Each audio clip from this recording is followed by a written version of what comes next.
Hi, my name is Alan Hamson. I'm a real estate agent in Central Indiana. Today I'm tackling a big question.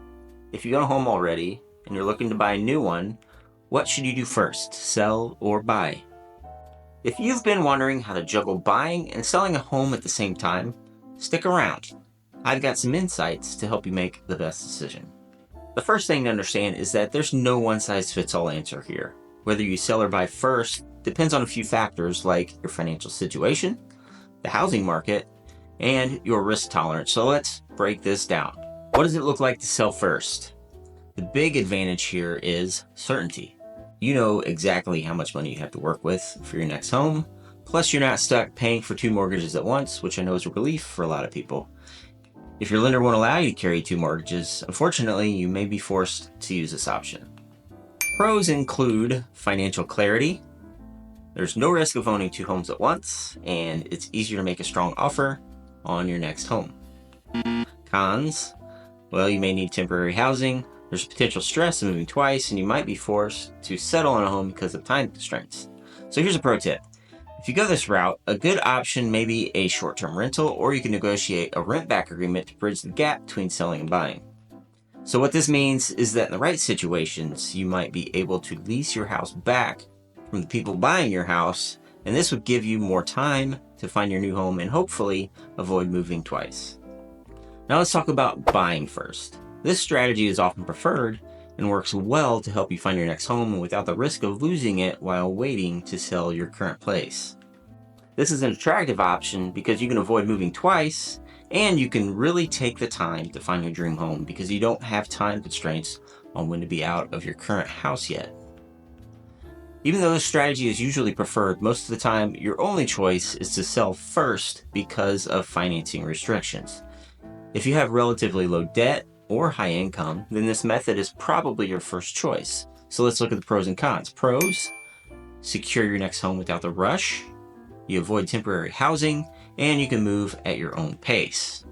A couple cons are you might carry 2 mortgages for a while, and it may not be possible with your current financial situation.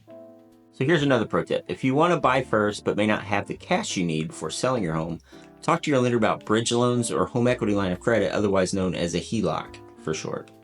These can tap into your equity you already have to help finance your next home before your current one sells. Here's a side note. Before you make a decision on what path to take, you should first understand the state of the real estate market in your area. In a seller's market, where homes sell quickly, you might feel more confident buying first because you'll likely be able to sell your home quickly.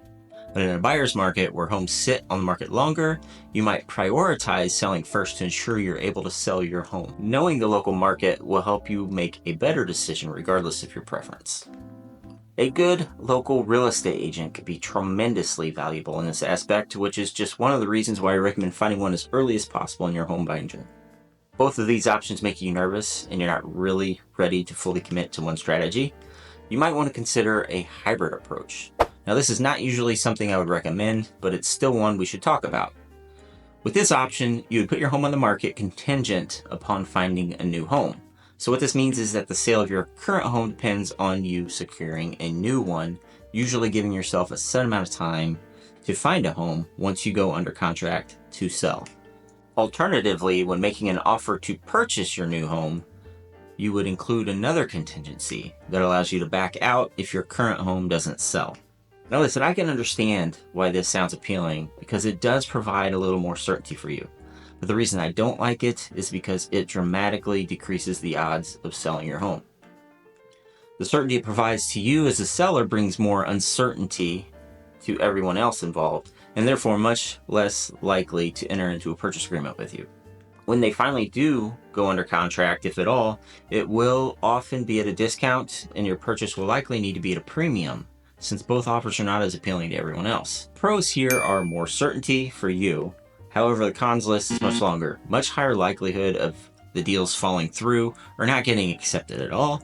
Often you pay a premium on your new home and you sell your home at a discount more often than not. And many homes that ask for this contingency don't end up selling at all. So there you have it. Whether you decide to sell first, buy first, or try a hybrid approach, the key is planning ahead and working with a great real estate agent who can juggle all of this for you. They can help you navigate the logistics and avoid common pitfalls. I would love the opportunity to help you find your next home if you're moving to Central Indiana where I live.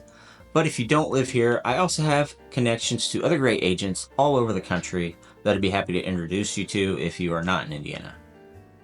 Whether you want to work with me or just have some real estate questions, drop a comment below or reach out to me directly at alanhamson.com. And if you found this video helpful, subscribe for more tips on all things real estate. If you made it this far, thanks for watching. Hope you found this information helpful, and I will see you on the next one.